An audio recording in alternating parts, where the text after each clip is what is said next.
Voilà un exemple, on parlait d'AgroChêne tout à l'heure, voilà un exemple vraiment emblématique qui montre bien la capacité de fédérer autour bien sûr du pôle Agri-Sud-Ouest Innovation, à la fois les chercheurs, les agriculteurs, en l'occurrence les viticulteurs, et puis également les industriels, puisque on aura noté ce clin d'œil fait à quelqu'un qui pourrait éventuellement industrialiser le process qui a été mis au point.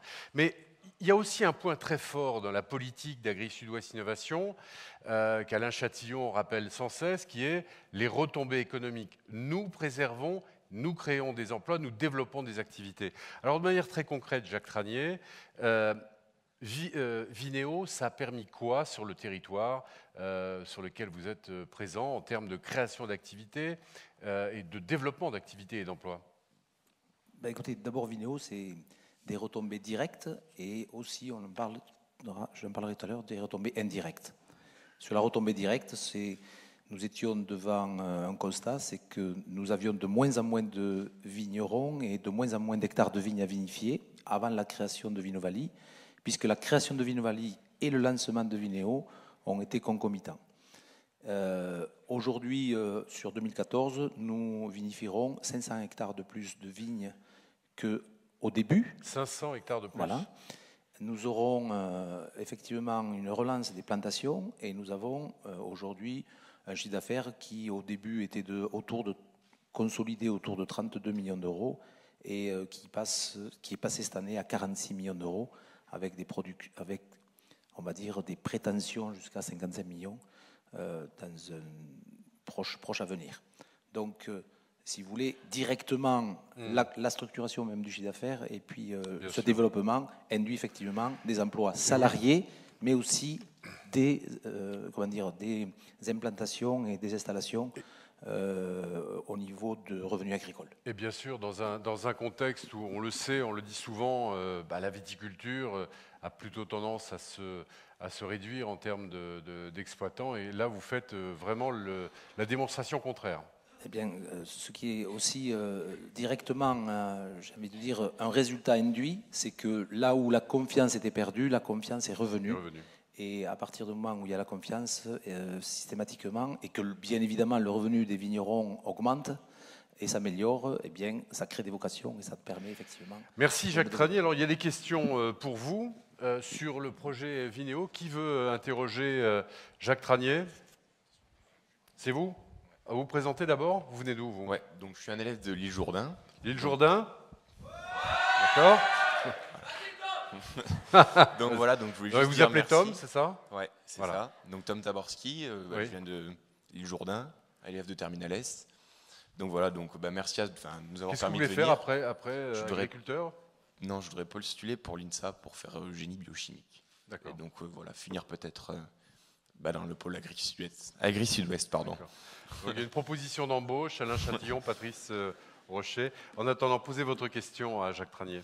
Voilà, donc ma question, c'est aussi la question de la classe. Donc on voudrait savoir en fait la suite, s'il va y avoir une suite à ce projet, et si par exemple une amélioration des procédés pour une production ou un meilleur rendement encore, ou il va y avoir une augmentation de la gamme de vins que vous allez produire en fait. Oui, en plus, il pourra faire journaliste agricole. Voilà. Jacques Tranier. D'abord, il faut savoir que quand on dit que le programme Vinéo est terminé, il est terminé d'un point de vue administratif. J'ai envie de dire qu'il y a, si vous voulez, une date d'entrée d'un dossier Vinéo administratif, une date de sortie, mais la vie économique, c'est pas comme ça que ça se passe. Et en réalité, le programme Vinéo, il continue et il se poursuit puisqu'il a déjà donné des résultats. Et nous avons au moins 3 programmes qui sont issus du travail du programme Vinéo, qui se poursuivent, un sur le sensoriel et notre capacité à pouvoir suivre la continuité du profil sensoriel de nos marques, qui est un projet spécifique. Il y a un deuxième projet qui s'appelle Roséo, qui est un projet sur aussi le sensoriel aromatique des rosés, qui est très spécifique aux rosés. Et nous avons tout un travail sur le cassis aussi et sur la préparation j'ai envie de dire, analytique d'échantillons. Mais ça a développé d'autres vocations parce que la recherche et développement, ça a été aussi un induit, un élément de motivation, un élément de management en fait du groupe. Et on voit bien comment de ces programmes de recherche et développement, nous avons pu construire un groupe qui était issu de structures coopératives, au moins 3 sur 4, qui étaient en difficulté à l'époque. Merci Jacques Tranier. Deuxième question, c'est pour vous. Alors vous êtes? Alors je suis Lucien Pinault du lycée Saint-Cernin, en première S. Bon, d'accord. Allez Lucien, Donc, les encouragements. en fait, ma question, voilà, c'était qu'on savait que le projet Vinéo, il avait pour but de créer un vin qui resterait le même d'une année sur l'autre en assurant les mêmes qualités gustatives. Mais on sait aussi que les changements de climat annuels, ils ont des répercussions sur la saveur du vin. Et on se demandait comment Vinéo il avait réussi à contrer cette implication du climat. Très intéressant. Jacques Tranier. Alors, très court, hein, s'il vous plaît, la réponse. Alors, ce que je peux vous dire déjà, c'est qu'on n'arrivera jamais à contrer quand même une chose essentielle qui est le climat. On n'est pas sur une linéarité d'un millésime sur l'autre, ça c'est évident, il faut s'enlever de la tête que c'est possible. Par contre, il est évident que la recherche et développement nous permet de gommer les écarts qu'il peut y avoir d'une année sur l'autre et qui permet de se retrouver dans un profil sensoriel qui est, j'ai envie de dire, lisible par le plus grand nombre.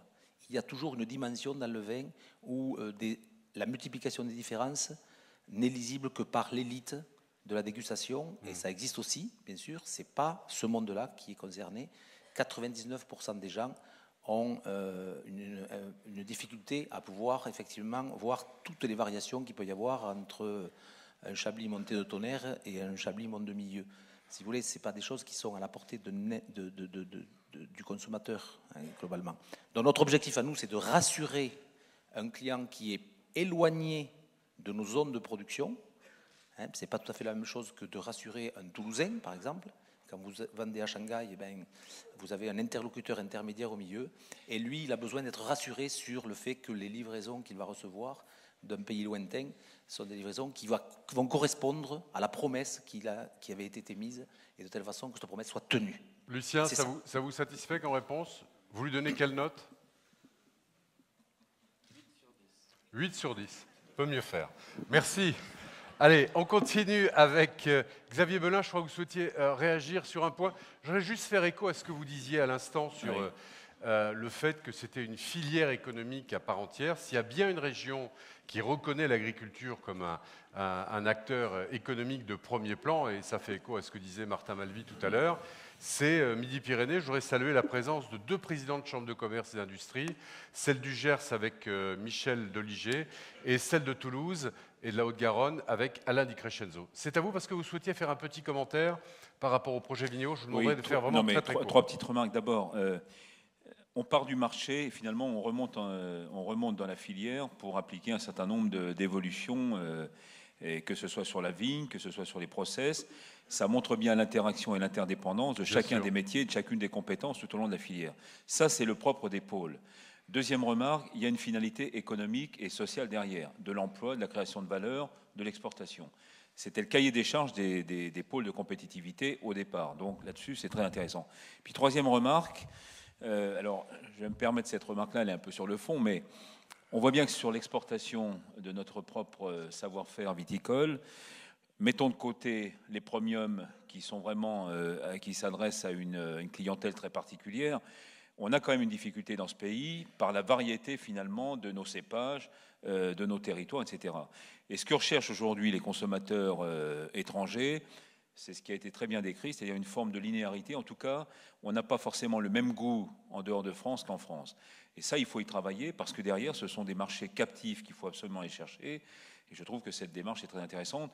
J'ajoute un tout petit mot, c'est qu'on voit bien qu'on est entré là complètement dans l'ère d'une agriculture qui se numérise, qui va faire appel aux plus hautes technologies, à l'informatique embarquée, etc.